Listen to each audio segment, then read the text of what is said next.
चलिए कुछ और स्टॉक्स हम ले लेते हैं जिन पर बातचीत कर लेते हैं। पूरे शुगर पैक पर आज आपको फोकस करना है, खासतौर पे प्राज इंडस्ट्रीज, त्रिवेणी इंजीनियरिंग, बलरामपुर चीनी जैसे स्टॉक्स पर, क्योंकि सरकार की एथेनॉल ब्लेंडिंग की सीमा बढ़ाने की योजना है और पेट्रोल में जो एथेनॉल ब्लेंडिंग है उसे बढ़ाकर 22.5% किया जा सकता है और डीजल में 15% लिमिट की जा सकती है। तो पूरे लाइमलाइट में ये पूरा ही शुगर सेक्टर आज फोकस में रहेगा, लेकिन सबसे ज्यादा बेनिफिशियरी हो सकता है प्राज इंडस्ट्रीज।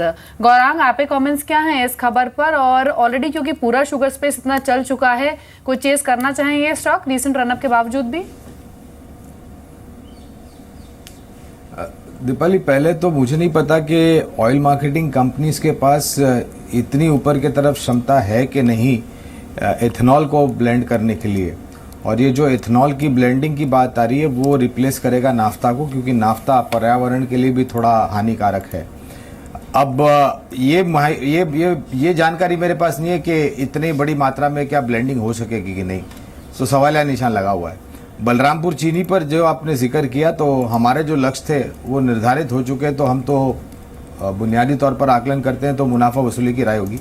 प्राज इंडस्ट्रीज पर इंक्रीमेंटल अपटिक हो सकता है, लेकिन वहां पर मैं ये राय नहीं दे सकता कि आप खरीदारी करें, बेचे या फिर होल्ड करें, क्योंकि कवरेज नहीं है। चलिए थोड़ा सा मिड कैप में ट्रेडिंग आइडियाज़ की बात करते हैं। वो स्टॉक्स जो कि मिड कैप में, कुछ देर पहले मैंने एक स्टॉक का जिक्र किया था, सेंचुरी प्लाई। इसने काफ़ी मूव दिया, पूरा स्पेस ही वाइब्रेंट रहा है बीते एक महीने में।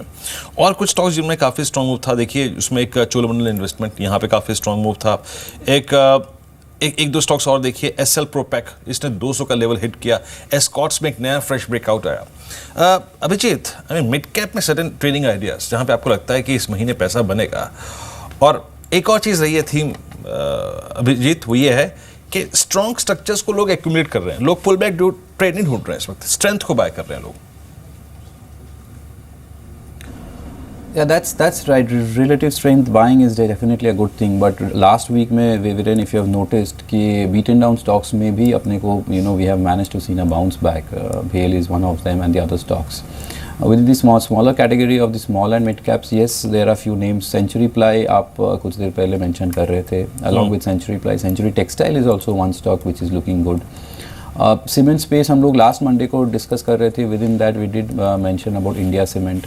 सो there are other stocks which are looking good. Amongst the smaller one, Ujaas and energy is one stock. I think आप अगर उसका वीकली मंथली चार्ट देखोगे, you will find it very exciting because it's on the verge of a breakout.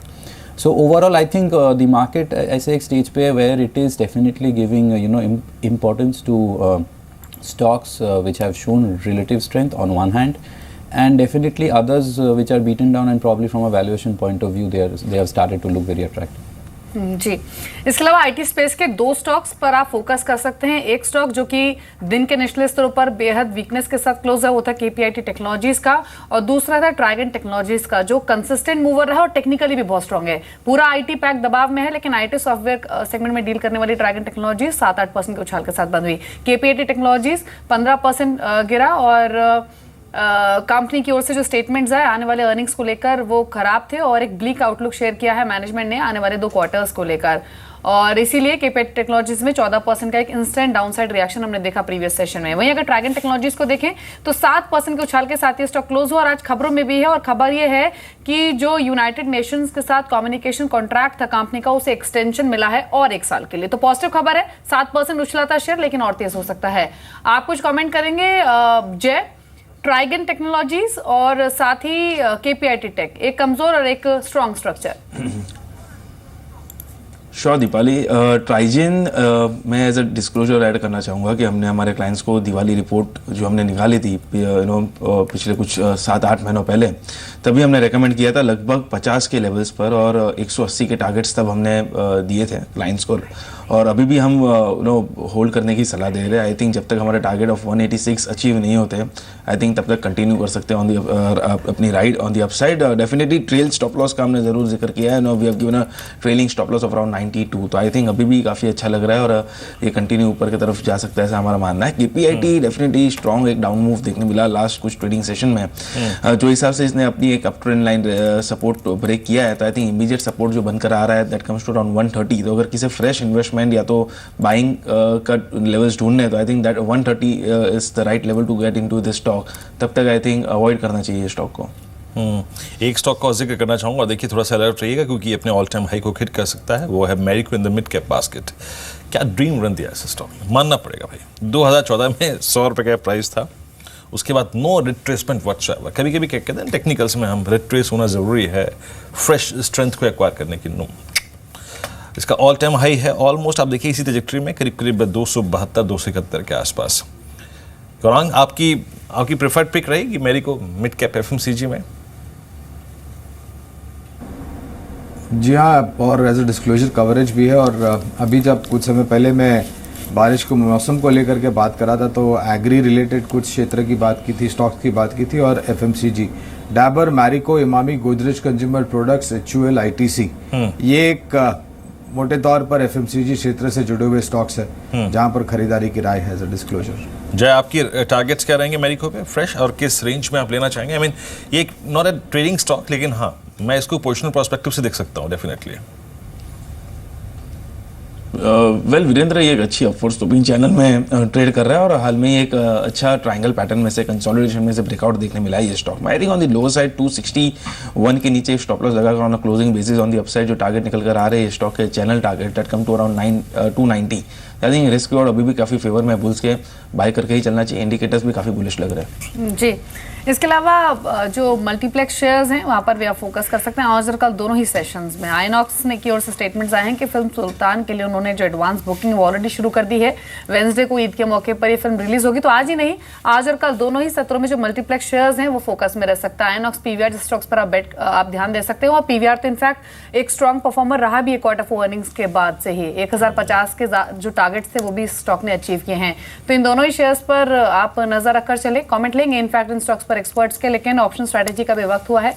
और उससे ठीक पहले 1-2 shares आपको और बता देते हैं जो कि खबरों में है। बॉश पर आप नजर रखें। बोर्ड ने 2020 करोड़ के बायबैक को मंजूरी दी है और जो बायबैक प्राइस है वो 23,000 तय किया है। 22,684 के स्तर पर यह स्टॉक प्रीवियस सेशन में क्लोज हुआ था। कोल इंडिया जून में करीब 4.25 करोड़ टन लक्ष्य के मुकाबले 4.27 करोड़ टन उत्पादन हुआ है। और स्ट्रोमैन लॉजिस्टिक, एक और खबर है यहाँ पर कि कृष्णापट्टनम में नया यूनिट कंपनी ने लगाने की योजना बना रही है जिस पर इन्वेस्ट करेगी करीब 17 करोड़ के आसपास का। तो ये खबरों वाले शेयर्स हैं। मल्टीप्लेक्स शेयर्स पर कमेंट लेंगे, लेकिन उससे ठीक पहले जान लेते हैं कि आज के लिए ऑप्शन स्ट्रैटेजी क्या है। 2 स्टॉक ऑप्शन जिन पर आप ट्रेड कर सकते हैं, बताइए। आज लग रहा है दिवाली रजत बहुत खुश है, आज 3 स्टॉक ऑप्शन दिया उसने। आज पहली है ONGC, जैसे कि मैं आज पहला स्टॉक जिसका मैंने जिक्र किया ONGC। आई मीन टेक्निकली मेरे पास बहुत कुछ है इस पर बात करने के लिए, लेकिन अभी यहाँ सीमित रखूंगा अपने आप को। इसकी 230 की कॉल खरीदनी है आपको। दाव लगाना है इसकी स्ट्रेंथ पर और इसके ब्रेकआउट पर जो इसने शुक्रवार को दिया विद पॉसिबल टारगेट ऑफ माफ कीजिएगा 230 कॉल 10 रुपए के टारगेट के लिए 5.8 की रेंज में खरीदनी है। करीब 5 रुपये 80 पैसे, 5 रुपये 50 पैसे आसपास आपको मिल जाएगी 3.5 रुपये के स्टॉप लॉस के साथ। तो अगर मैं इसके टारगेट 10 रुपये का टारगेट अप्रॉक्सीमेटली मान के चलता हूँ मैं यहाँ पे कि 235 से 238 रुपये का लक्ष्य यहाँ पर स्ट्रैटेजिस्ट के जहन में है निर्मल बैंक सिक्योरिटीज़ के। L&T ने अगर आप देखें लास्ट वीक, और देखिए L&T पे 1500 का कॉल राइटर हावी था। नई सीरीज स्टार्ट हुई पहले दिन ही स्टॉक ने ब्रेकआउट दे दिया, तो जो प्रेशर था ना इसके ऊपर वो चला गया। तो यहाँ पर 1600-1620 की पॉसिबिलिटी बहुत है और इसी को देखते हुए यहाँ पर 1600 की आउट ऑफ मनी कॉल खरीदनी है विद पॉसिबल टारगेट ऑफ 40, करीब 27, 26, 28 की रेंज में आपको मिल जाएगी। 18 का स्टॉप लॉस रखिए। सबसे डिसेंट ब्रेकआउट था इस सीरीज के पहले दिन में ONGC के साथ। और तीसरा है आइडिया में भी तेजी संभव है और यहाँ पर इसकी याद रखिए 110 की कॉल खरीदनी है आपको। धीरे धीरे अगर आप देखें ये अपने आप को कैपिटलाइज कर रहा है ऊपर के जोन में। 110 की कॉल 3 रुपये 10 पैसे के आसपास आपको मिल जाएगी और टारगेट 8 रुपये का लेकर चलिए, करीब 1.5 रुपये का आपको यहाँ पे स्टॉप लॉस रखना है दीपाली। तो ये ऑप्शंस ट्रेड है आज के लिए। इसमें आइडिया सेल्युलर, L&T और ONGC को पिक किया गया है। लेकिन हम ब्रेक में जाने से पहले मल्टीप्लेक्स शेयर्स की बात कर रहे थे।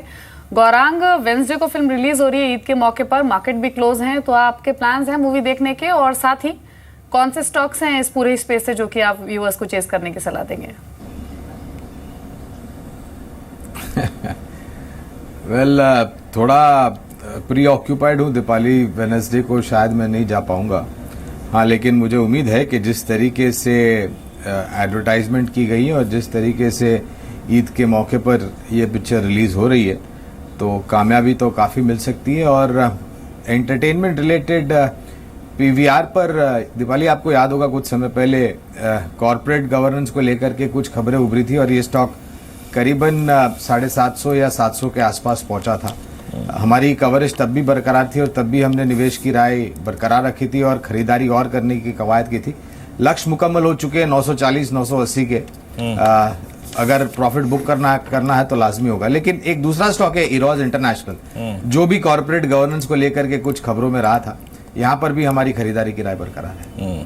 टेक्निकली इस स्पेस में रिस्क रिवॉर्ड रेशियो को देखते हुए Jay, I mean PVR it's a long only stock, no doubt, इसमें कोई ट्रेडिंग नहीं कर सकते आप। लेकिन इरोज का जिक्र अभी जो गौरव कर रहे थे, वहाँ पर एक लॉन्ग टर्म बेस फॉर्मेशन हो रहा है। इनमें से किसी स्टॉक पे लॉन्ग जाना चाहेंगे आप? वेल ओवरऑल पीवीआर काफ़ी समय से हम भी रेकमेंड करते आ रहे और काफ़ी अच्छा मूव दिया भी है। हाल में एक अच्छा चैनल ब्रेकआउट ये स्टॉक ने दिया है, उसके लेवल्स में डेफिनेटली देना चाहूँगा। बट जब इरोज की बात आती है तो आई थिंक 232 के ऊपर एक अच्छा इनवर्स हेड एंड शोल्डर्स का ब्रेकआउट देखने मिल सकता है वीरेंद्र। सो 232 के ऊपर जिसे क्विक मोमेंटम प्ले आउट करना है कोई स्टॉक में, तो I think that would be Eros. 232 के ऊपर लगभग हमें टारगेट्स जो देखने मिल सकते हैं, that comes to around 290। Inox I think ऊपर की तरफ ब्रेकआउट हमें देखने मिलेगा, but that comes to only about 270। तो आइनॉक्स को अगर बाय करना है तो 270 के ऊपर ही बाय करना चाहिए। पीवीआर ऑलरेडी ब्रेकआउट दे चुका है वीरेंद्र, और जो हिसाब से एक अच्छा चैनल ब्रेकआउट देखने मिला है ये स्टॉक में, आई थिंक रिस्क रिवॉर्ड यहाँ पे काफ़ी अच्छा बनकर आ रहा है।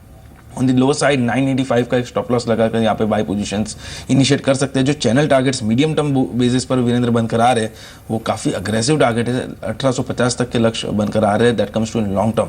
शॉर्ट टर्म की अगर मैं बात करूँ वीरेंद्र तो लगभग 1260 तक के लेवल्स भी देखने मिल सकते हैं।